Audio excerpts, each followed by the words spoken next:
Well, good afternoon. Welcome to our August 2021 session of Conversations in Color. I'm Terry Caldwell Johnson, and I have the proud pleasure of serving as chair of the Directors Council, who brings to you Conversations in Color, opportunities to have thought-provoking, real-down conversations about what's happening not only in our community, but how we utilize this framework to lift up conversations about race, racial equity, and all of the issues that we know are so pertinent and so important to us at this point.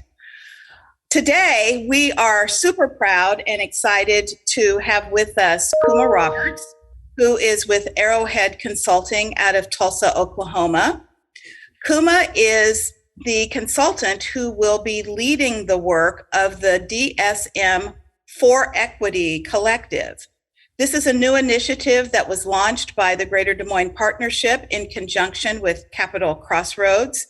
And the work of the DSM for Equity Collective will be led by Marta Cordina, Tanner Kraus, and Renee Hardman, who will be serving as tri-chairs for the effort.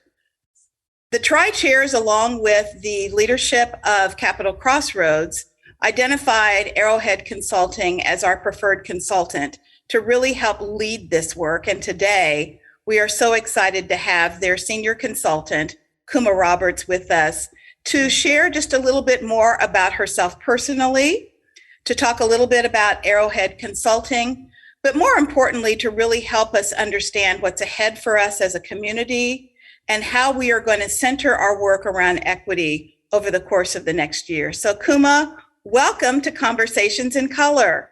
Terry, thank you so much. I'm really excited to be here, a little nervous, but excited that I get to use this platform to maybe introduce a little bit of my work to Des Moines. So thank you for the opportunity. Absolutely. For our listening audience, I just want to cue you in that today's conversation is pre-recorded. We will not have the opportunity for questions, but I want you to know that Kuma will be accessible to our community over the course of the next year. She's already engaged in multiple conversations with community leaders and stakeholders, and those processes will continue over the course of the next year as she and Arrowhead Consulting fully engage in this work. So don't think that you're going to miss an opportunity to engage with Kuma, because she will indeed be available to us. So Kuma, let's go ahead and get started with our conversation. Okay, let's do it. Yeah, absolutely. So I'd like to start a little bit by talking about the groundbreaking work that you were able to lead with the Tulsa Chamber, and how DEI now is really embedded not only in the work of the Chamber, but the work of the community, and how that work will then inform what you're doing right here in DSM USA. Yes. So I tell the story that I did a variety of roles with the Tulsa Regional Chamber. I was there for 11 years. As part of the time there, I did a little stint in investor relations. I did time in communications, but the bulk of that was really spent in education, where I got like a firsthand understanding of equity and how it interplays in our education system. Then I did some workforce development and talent attraction work. And really, again, equity was this thread that sort of was kind of going through that work.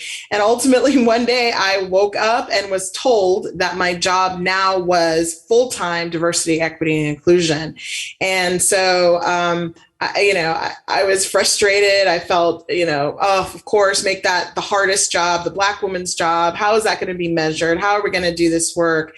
But realized, if not me, who? Right. And I felt, based on my previous experience within the chamber, I had really a front row seat to understand how best to change the policy, the practice, the work toward addressing equity, and not just simply diversity, equity, and inclusion. So that's how I began doing it. That was about 3.5 years ago that I was started in that role.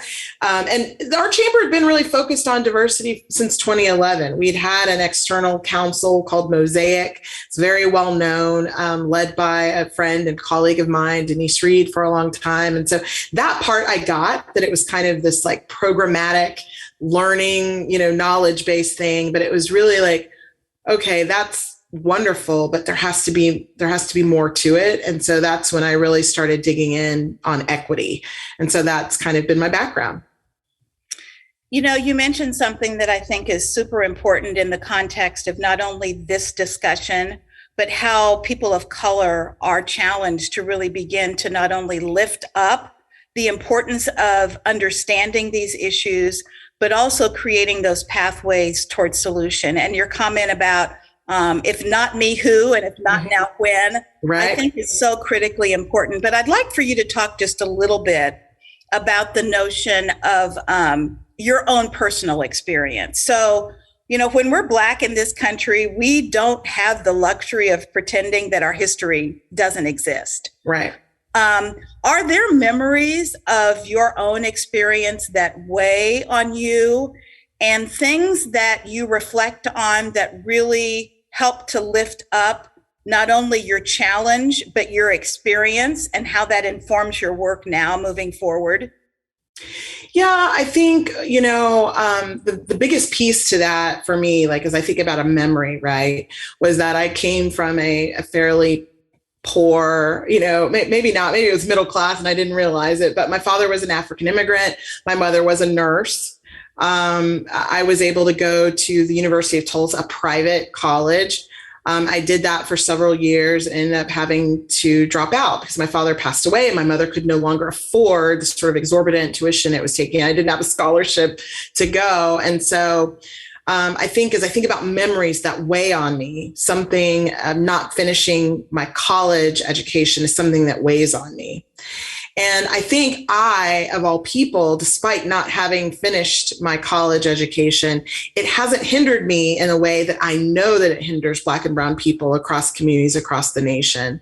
I speak pretty candidly about the fact that I was groomed from the very beginning in my household to survive white society, right? My mother was like, you're going to speak this way. We had, rules. We had to eat a certain way. She wanted us to understand what the fork was for and the knife and how to use it properly. She was grooming me to navigate white spaces.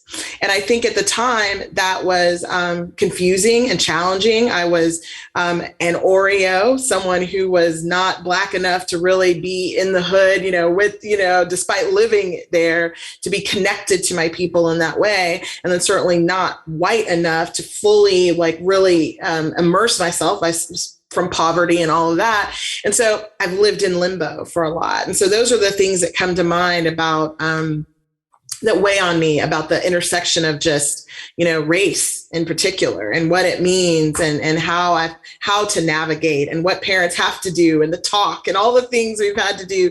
Those are the things that I think I bring to the table in order to have conversations on both sides. Right. I feel like a representative of both sides and uniquely positioned to have conversations related to equity and racial equity in particular. So it's interesting. I had the opportunity to hear you a little earlier last week, and you referenced the fact that you are part of an intergenerational and interracial marriage. Yes. And I think there are so many things, not only about your experience, but what happens when you are in both of those spaces that really speaks to this thing that we hear a lot about today called intersectionality. Yes. Let's talk about intersectionality as it pertains not only to the equity discussion, but the larger discussions we need to have in our community about how we overcome all of these isms that we know exist. Yeah, I do an introduction of myself typically that tries to talk about the intersectionality of all the things that I am that make me who I am. My husband is white. He is 33 years older than I am. So he's in his 70s. He's 78. I don't have the luxury of not having conversations related to diversity, equity, and inclusion probably every day of my life, right? We're talking about how to raise our kids, our own experiences as we experience, the world together out in public. What is that like? I'm the career person. I work every day. He's retired and hasn't had to work for many, many years. He's the stay-at-home dad. And so I try to say all of that because I want people to understand that we are made up of a variety of intersectionalities. And so we can be women and have that in common. We can be single mothers and have had that in common, divorcees and had that in common. And so all of that makes up diversity. It's not just simply about that visible nature about, Black, white, or other dimensions. It's important, right? Race extensively, just not exclusively. And so that's what I truly believe. So intersectionality to me is an intro into conversations around equity, because everyone more connects us than separates us. That was really the activity that I tried to do today, to really demonstrate that we're just so connected in many ways. And when we lean into that connectivity, the work feels easier because it's personal, you're attached to someone. And I think, COVID especially has really put us in a situation where we're isolated from each other. Connection is difficult. We're wearing masks. We don't have that opportunity. And so this work, I think, helps to remove some of that hindered us from connecting with each other on a deeper level. Yeah, I love that because, we hear so much about intersectionality, and not only the intersections of who we are as individuals, but how that plays out in our workplaces, in our social settings, in so many ways that I think really requires us to be not only intentional about how that intersectionality sort of overlays everything, but also how we recognize and honor that intersectionality in a way that really allows our whole selves to show up. Right. No, I totally agree. We had, a true lesson of intersectionality, as you talk about it like that, was last year. In Tulsa, we were in the midst of just, a lot, right? The George Floyd murder happened. Then we had our Juneteenth, which is like a big celebration in Tulsa. And Juneteenth happens in June, which is also Pride Month. So then we've got, so it was just like really, I started I was advocating, and we were all marching and having protests all around that time. And I started feeling bad for the LGBTQ plus community, because I thought, okay, we're kind of talking about race here, but yet there are needs there for that community, and certainly Black men who are a part of that community. And so, starting to have conversations, we started doing, Being While Black. I can't remember the name of it, but we wanted to really lift up the intersectionality of not only just being Black, but then all of the other connectivity related to the LGBTQ plus community that goes along with that, in order to lift up, elevate, and honor and have conversations related to that. Because it started to feel like, oh my gosh, there's all these other needs that we need to be discussing. And I didn't want anyone to be left behind. Yeah, I think it's so important to recognize the collective effect of intersectionality. Yes. And the fact that the collection of people we are and the things that we bring to our experiences are critically important to not only understanding sort of where we enter, but how we relate. Right. And how we show up every day. Yeah. No, I totally agree. So I'm gonna take us to Tulsa, which is your hometown. Yes, hometown Tulsa girl, and of course, we across the country heard so much about the Tulsa experience, the Black Wall Street experience, and the fact that Black Wall Street was the center of Black business. It was where Black wealth existed in Tulsa, and in a matter of hours, Black Wall Street was no longer. Burnt to the ground and obliterated. The experiences of people left to be told. So let's talk about the Tulsa legacy and how a city overcomes the pain of their past to create a way forward for the future. Yeah, it's like such a dear piece of Tulsa history for me. I was born and raised in Tulsa, Oklahoma my entire life. I did live in LA for a little bit of time, but I don't think I learned about the Tulsa Race Massacre until I was an adult. So that story that is now 100 years old, it happened in 1921, is one that I came to basically during my time within the chamber and within that time of doing diversity, equity, and inclusion work.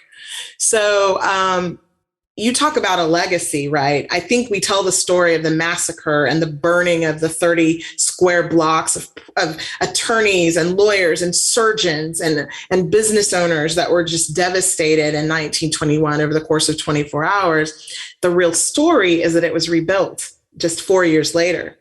And it regained its presence in the nation as being Black Wall Street yet again. And so I think as we talk about legacy, I think the legacy is that I believe the spirit of Greenwood is everywhere in North Tulsa, which is predominantly Black, right? When you go there, you're almost disappointed because it's this one square block of what's left of Greenwood. So I believe that the legacy is in the spirit of Greenwood. More Black entrepreneurship, more Black excellence on display, walking up and down the streets. And we are getting there. We have now Black Tech Street and a beautiful museum now, a history museum to tell the story. And so there's some incredible things related to that spirit that I think people from Tulsa, and certainly Black people from Tulsa, have, and it is like our driving force. Legacy. We are descendants of powerful, incredible people that were just defying what was happening in 1921 by living our best life, creating for ourselves an experience that is uniquely Black and proudly Black. And so that legacy lives on proudly in Tulsa, Oklahoma, for sure. Yeah. Yeah, I love that. Uniquely Black, proudly Black. Yes. You know, there are so many things about the Tulsa experience that require us to be very thoughtful about how we tell that history. Yes. But I think there are also things about the Tulsa experience that allow us to be very hopeful. Yeah. About what possibilities exist and what overcoming looks like. Yeah. And how we show up as communities to really rebuild and reboost and reboot and reframe and reclaim all of those things that are so important for Yes. Black communities to do all across the country on a somewhat regular basis. Yeah. I mean, I don't want to tell a story of sunshine and rainbows. There's still incredible disparity in Tulsa, Oklahoma, and North Tulsa being sort of the main sort of poster child for that disparity. And so when you say the word overcome, you know, we've overcome a lot, but we've not overcome inequity in Tulsa, Oklahoma. One of the pastors there who actually has a church on historic Greenwood, Pastor Robert Turner, says, in order to heal, right, we have to stop the trauma. And everyone wants healing. You know, we stood and sang Kumbaya at the 100th commemoration just a few months ago, May 31st.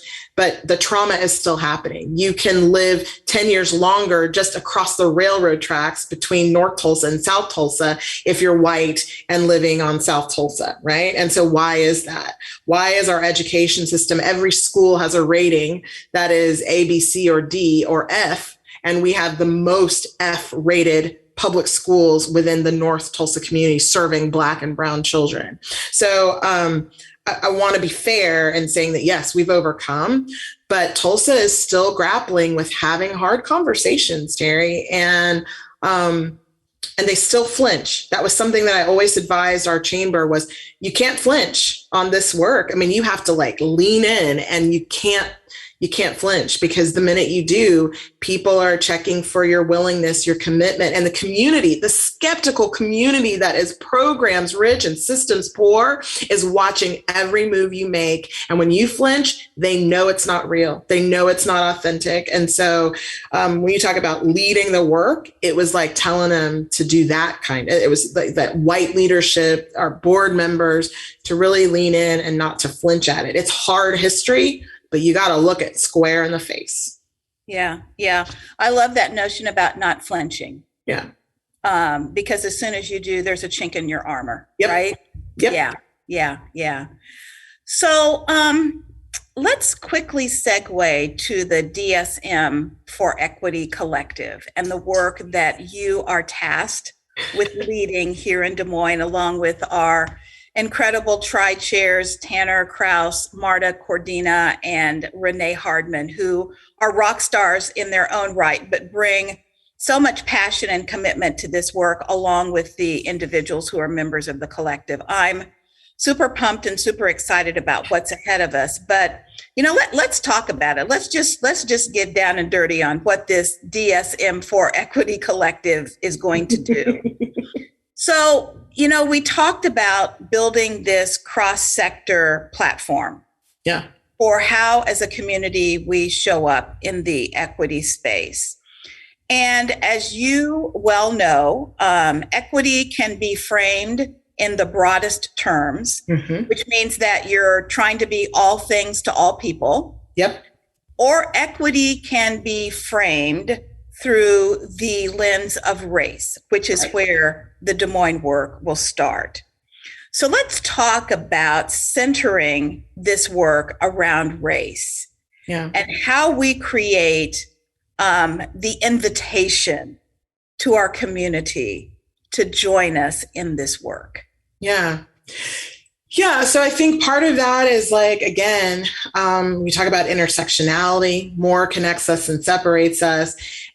Part of the work is starting to frame that vision and starting to have conversations that sort of pull down the walls, right? I am a little bit in awe when I'm sitting in the room with a Tanner Kraus, right? Of, come and go, a CEO, or Marta, or, Miriam at Principal, just these people who have these roles, right? Incredible power, incredible privilege to do some powerful work. And so for that kind of group to be focused on racial equity, it's a powerful signal to me, and I think to a lot of, and should be a powerful signal to the rest of Des Moines, that this work is going to be taken quite seriously. And, equity is important. Broadly, equity is incredibly important. But race, again, extensively, not exclusively, but we have to start with race, because I believe that we have to do the hard stuff first. And the hard stuff is doing the thing that we'll avoid at all costs, whenever possible, is talking about race, its impacts on whole entire communities, the incredible disparity across almost every single system in our communities, education, workforce, talent, recruitment, all of it, right? It all has a piece to play. And so I applaud you. I applaud the tri-chairs for the bravery to be willing to name racial equity as a priority for the community. And I'm excited to help lead the work of what that looks like. So building off of your 10 years with the Tulsa Chamber, maybe even 11, if I'm not mistaken, Yep. You did some pretty amazing sort of early work in this space that I think we hope to emulate here in Des Moines. And we hope to learn from your experience about ways that work is then applied onto the Des Moines landscape. But let's talk a little bit about how you'll lead this work, what the branding of this work looks like, what the takeaways will be, how we're going to sustain it. All of those things that everybody wants to know, because this is not one of those one and done sort of efforts. It's going to take a lot. We're going to have to dig deep, and it's going to require all hands on deck. So just help us understand sort of your approach to the task at hand. Sure. Well, what's the saying? You can take a horse to water, but you can't make it drink, or something like that.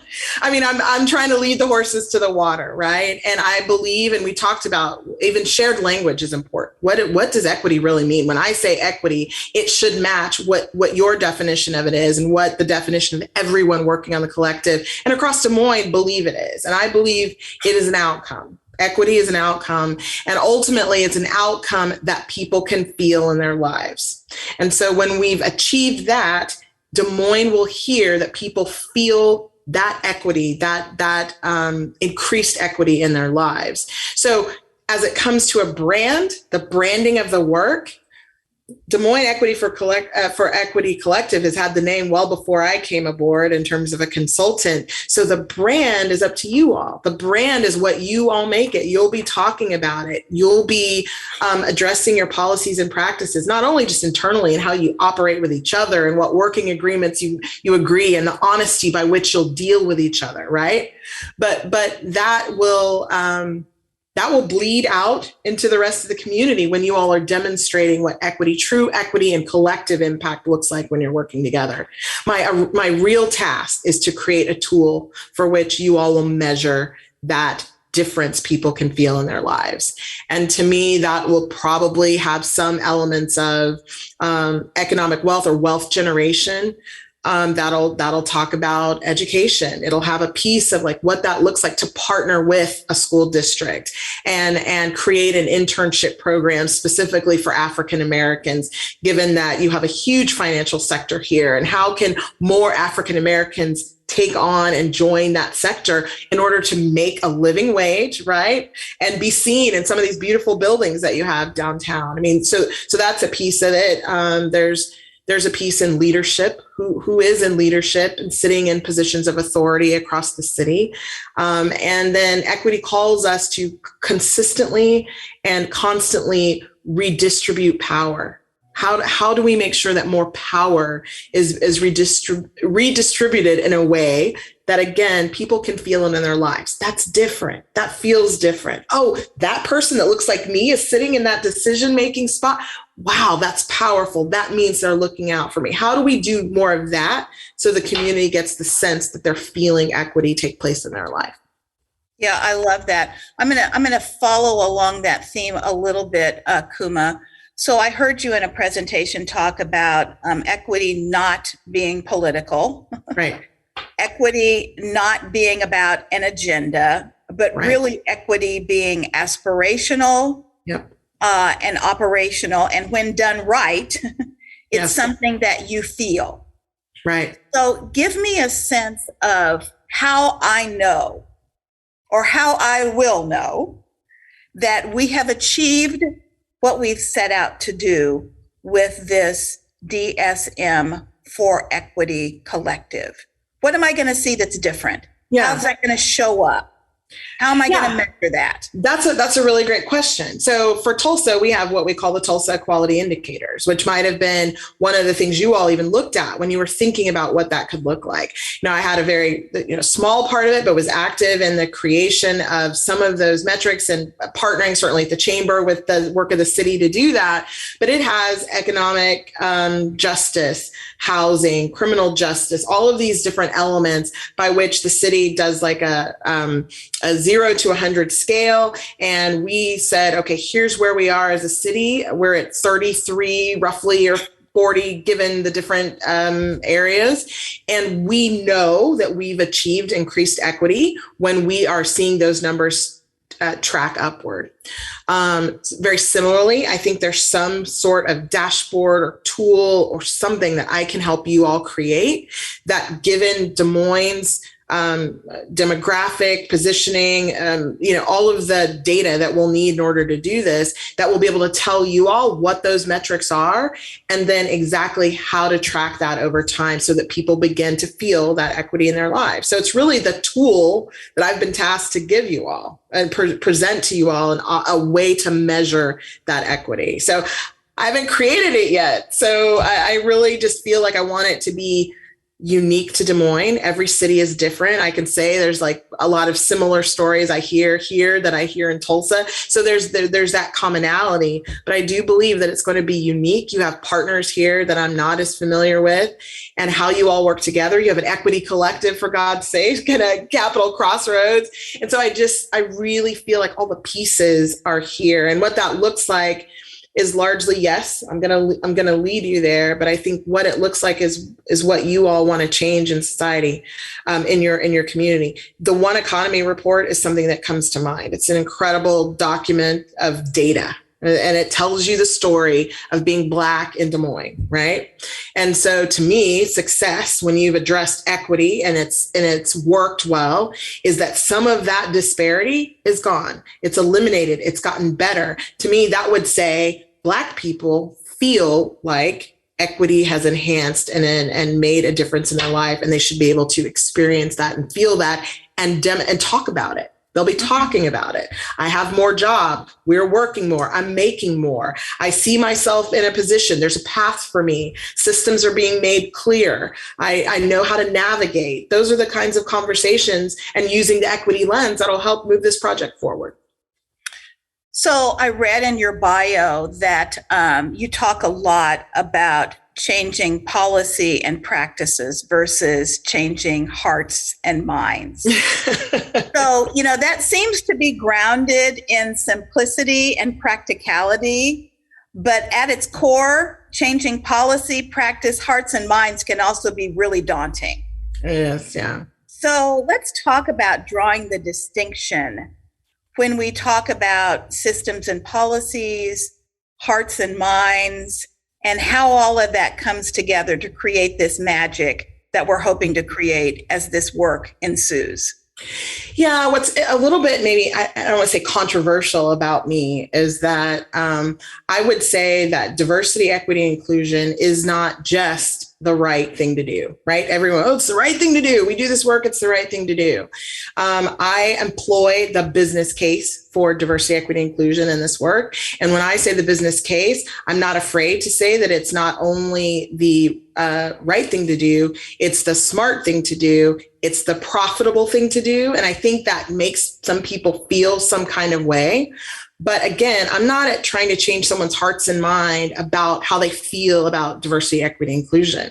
So if saying profitability is what perks your ear up and gets you to change your policy and practice, then I'm all about that. Because people, as we saw after last summer and George Floyd's murder, people want receipts. They're like, show me the receipts that this matters to you. And so the policy and the practice change are the receipts, right? When the community is calling for more equity, calling for more this, more that, if you can say, here as a community, here are receipts, here's how it's working, right? Then that's a policy and practice change that people can feel in their lives. I can't measure a heart and a mind, right? I can't, and people, you go into it, this is what I learned in education. You walk into any high school classroom, high school seniors, you say, how many of you are going to college? Terry, every single one of them raises their hand because that's the practice. They know exactly what to say, right? There's an adult in front of the room. They want to hear that I'm going to college, but they're not all going to college, Terry. Some of them are going into the workforce. Some of them are going in the military. Some of them are going to struggle in technical school. I mean, there's just like all of these different sorts. So I feel the same way with diversity and inclusion. People know what to say. Oh, we believe in it. It matters. Really? Great. Then that will be reflected in your policies and practice. Those will be the receipts that I need to know that my work matters. And so that's why I focus on that versus the heart and the mind. I love that. The practicality of changing policies and practices, while difficult, yes, can be measured.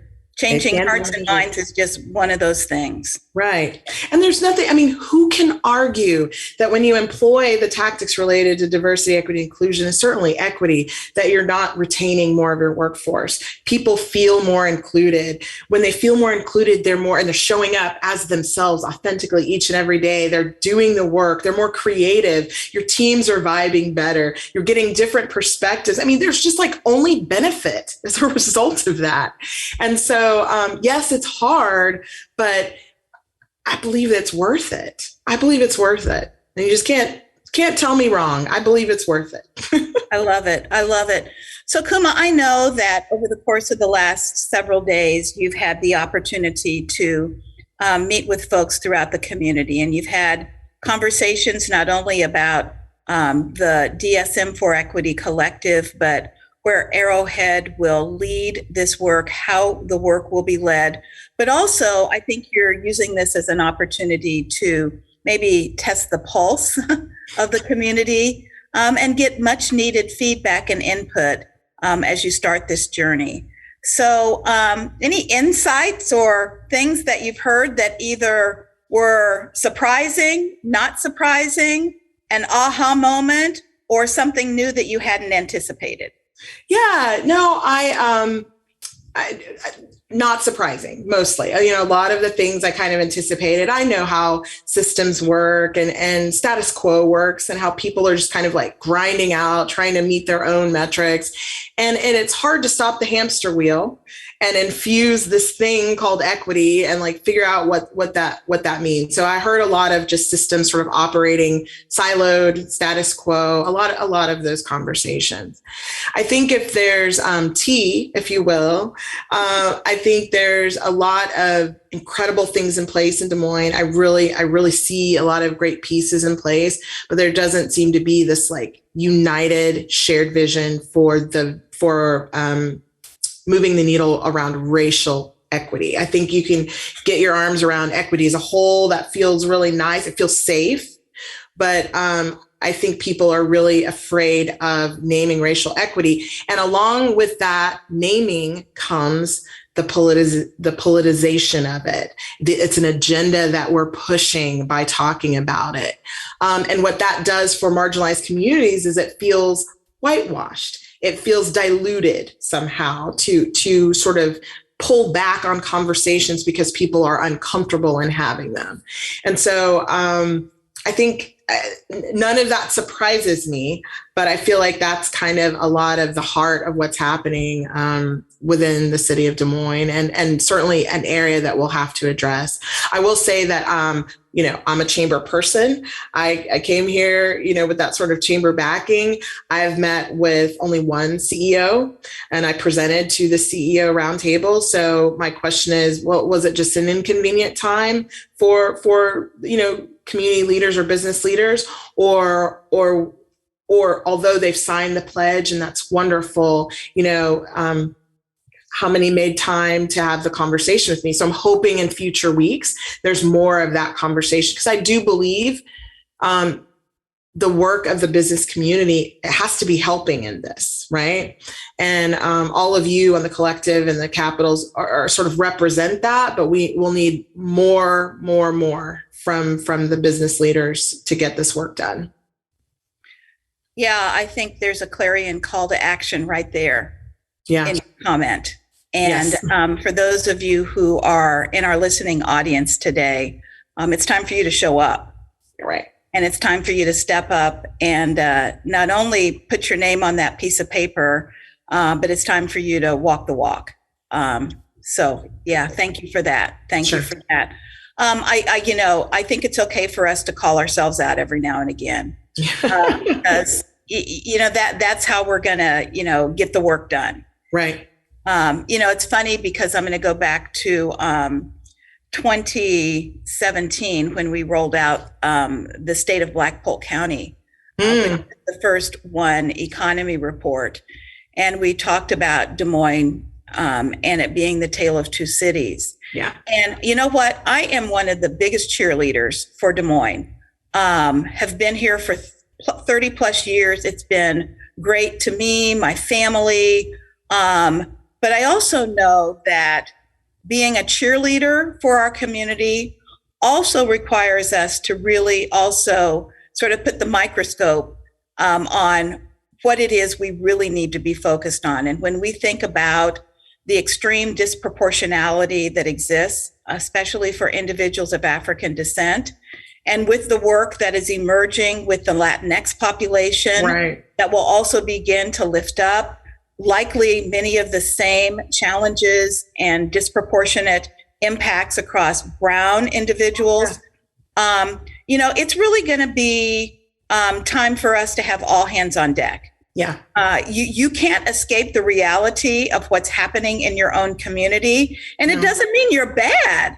It means that you are taking the opportunity to recognize where you can make change, fundamental change, that's going to create a stronger base, a stronger economy, a stronger community, a stronger region for everybody. Absolutely. The difference there, you talked about calling ourselves out. There's a thing called calling yourself out, and there's a comment about calling yourself in. And I think Des Moines needs to do some calling in. And what that means is calling out is effective when you want to stop harmful behavior, right? When you want to name something as unacceptable, you call that out, and that's appropriate. There's definitely times and situations of which that's required. But when we're calling people in, we acknowledge that we all make mistakes, and we admit that the action could be harmful, and we give people the tools to change it. And so I think as we talk about, what's most needed in Des Moines, it's like call out is fine, but we've got to get really good at calling ourselves in, calling in our philanthropies, calling in our business leaders, calling in each other in a personal, vulnerable, real way that says this policy and practice isn't going to work anymore for this community if we say equity is primary for our work. And then here's the tool on what we need to do to change it. I think that will be really key for Des Moines to begin to employ that tactic. Yeah.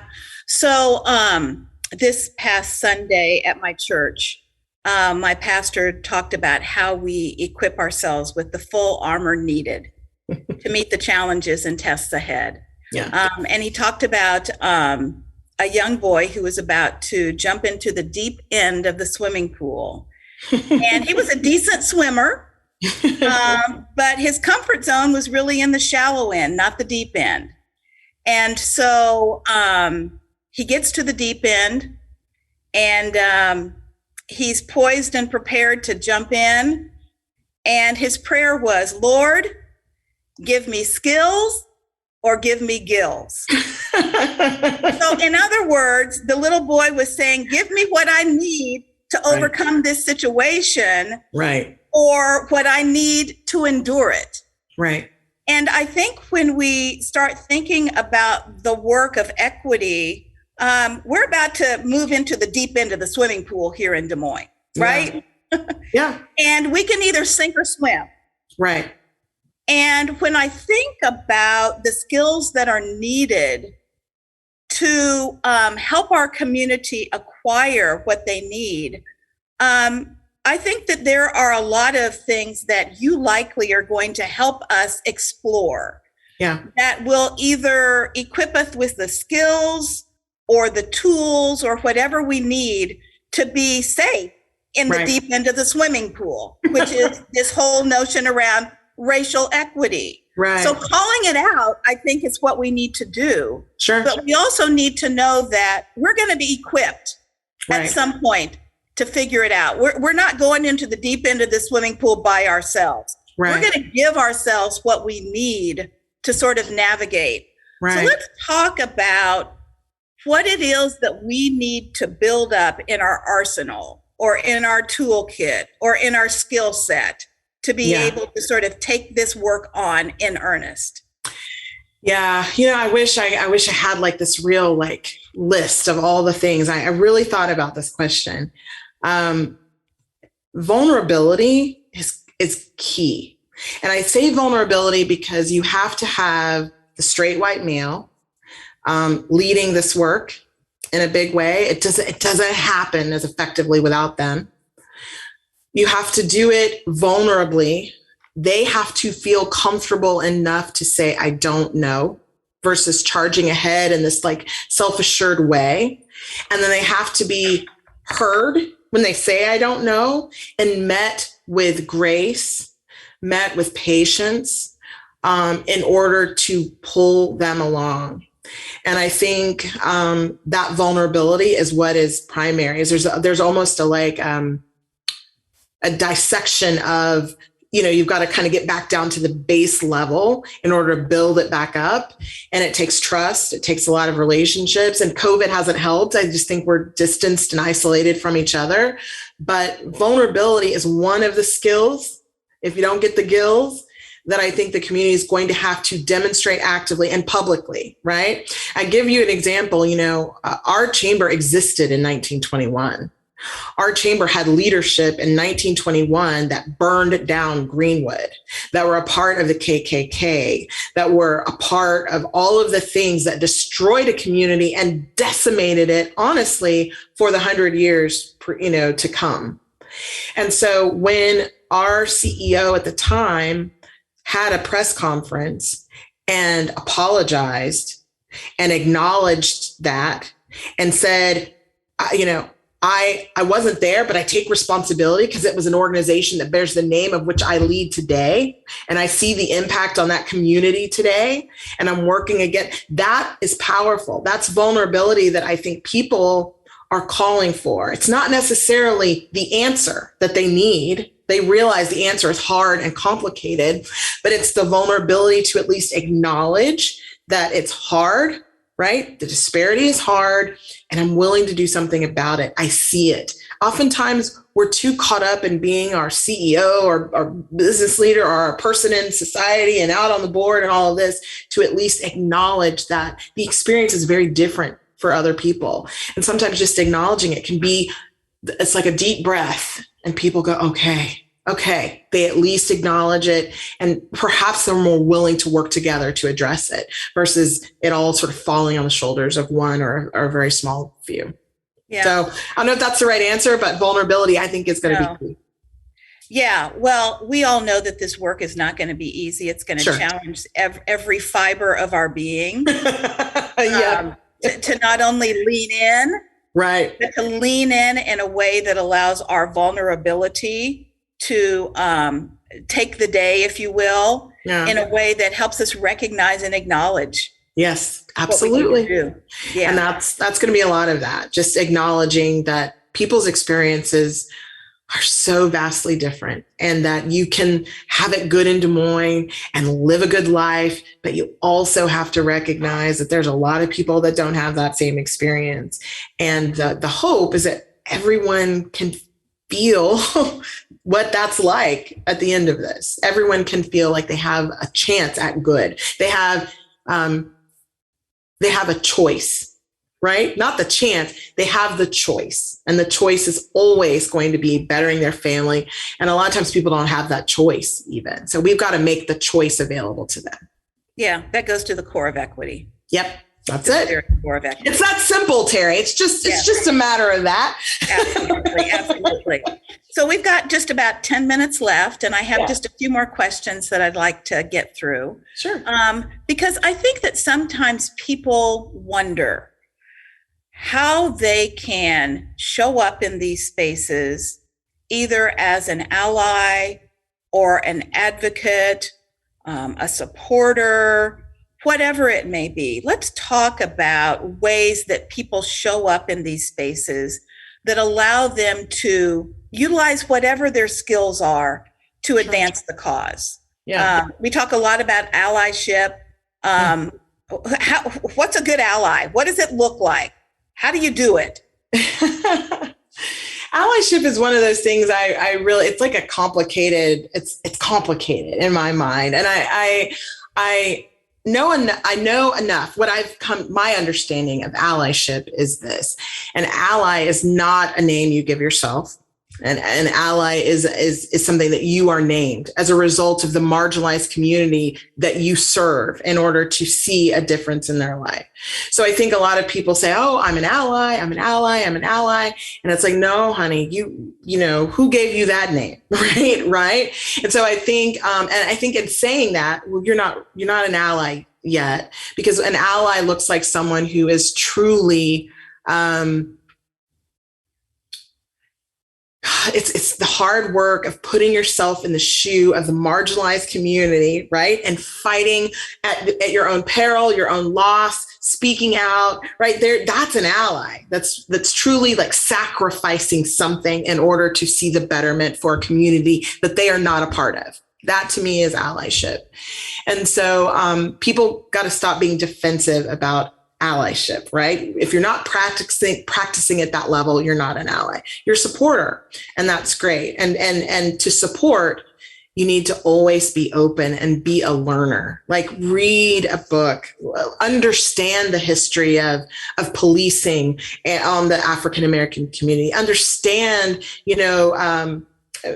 facilities and the evaluation for ADA compliance, and how challenging and contentious that can be in communities and urban planning. Understand what it's like to have one gender bathrooms in a world where people don't identify as either anymore. And how does that look? And so to me, that is the thing that people have to do more of, is just be a supporter and be open to learning. We talked a little bit earlier today about suspending certainty. I think we know exactly the way the world works, and we think we know exactly the way people should be experiencing it. But is that the case? And we have to be willing to question that, right? Is what's good for me good for everyone? And so,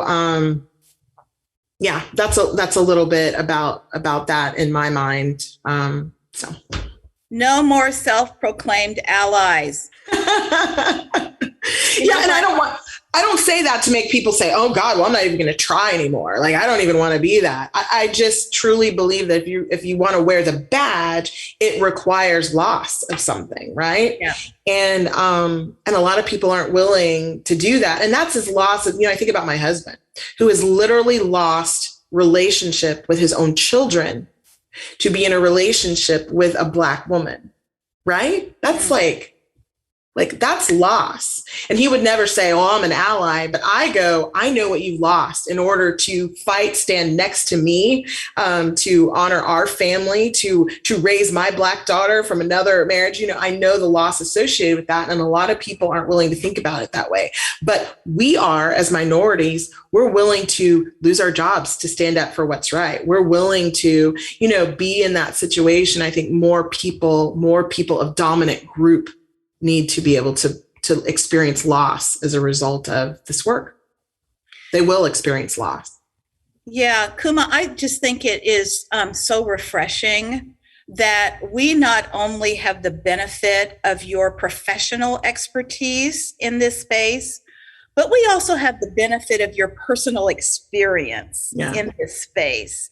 And I think there are so many things about you as a person that will not only enlighten us as we do this work, but really help to inform how we approach the work in ways that will really reflect back on who you are and what you bring to Des Moines. So I am just thrilled to be able to work with you. And I'm going to close out with just a couple quick questions. Is there anything about this work that you'll be doing here in Des Moines that scares you or gives you a reason for pause? But at the same time, what are you excited about, and what gives you optimism about this work? I mean, the idea that, and I don't know that this has been done before, but what gets me excited is equity as standard operating procedure for a community is like, wow. Right? It's just so exciting. And the fact that I might have any part of something like that is just really, really exciting. And nothing scares me about the work. I'm fearless in this space. I'm fearless. But what gives me pause is I know how hard it is. Right. And I carry around my own backpack of insecurities and imposter syndrome and all of the things that, that make up and swirl around in my mind. And what worries me is that people would give it lip service and say the right things, raise their hand. Yeah, we're all going to college, when we know they're not. And I almost would rather know who's with me. Right. Versus trying to suss that out in the process. In terms of when you ask people to step up, show those receipts, and they don't produce. I just think that's disappointing, and it sets the work back, right? I'm trying to amass an army here, right? This is what it's going to take. And the setback is falseness. And it's okay to feel like you're not ready. It's okay to feel like this is hard work and I need help, or I don't really know if this is what I want to do. I almost wish that could be like right up front and everyone could wear it on a badge. Not ready, needs more time. Because I'm looking for those that have got the yes, the yes box checked. And so that's what gives me a little bit of pause. It's like, how do I get to the meat of it? How do I find the warriors and then put them to work on the problem at hand, on the war ahead? Yeah, yeah. Those people who are willing, ready, and able to authentically engage. Authentically engage and lead authentically. That is what we need. Yeah. Yeah, I love it. I love it. So I'm going to leave the last word with you before we close out. We've covered a lot of territory, and I'm just thrilled not only that you're here with us in Des Moines to really help lead this work, but that you bring your full armor and your willingness to jump into the deep end of the pool with us on this work.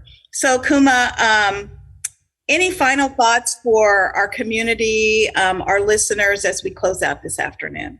Yeah, I usually use a quote by Lila Watson. If you've come to help me, you're wasting your time.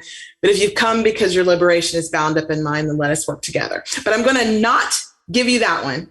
But I did, but I'm not. And I'm going to leave you with a message that I left with my own hometown. In January of 2020, I was named the Martin Luther King Keeping the Dream Alive Award winner. And with that title comes the opportunity to address in a big event where you speak to the community, basically on Martin Luther King Day.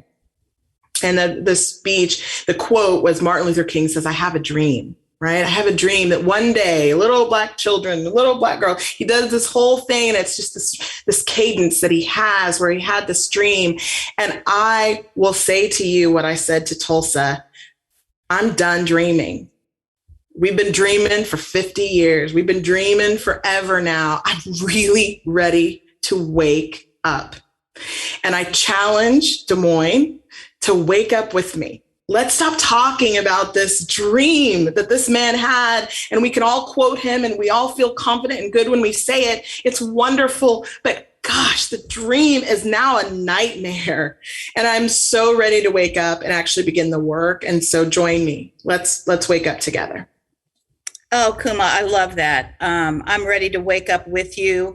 I'm beside you in this work. And I am just thrilled on behalf of our community, on behalf of the DSM for Equity Collective, Capital Crossroads, the Directors Council, Conversations in Color, our sponsor today, the ITA Group, which really has invested in this speaker series since its beginning. And then, of course, our community partner, the Greater Des Moines Partnership. On behalf of everyone, Kuma, we are thrilled that you are going to be leading this work in Des Moines. And to our listening audience, check out Kuma Roberts. You'll see her around town.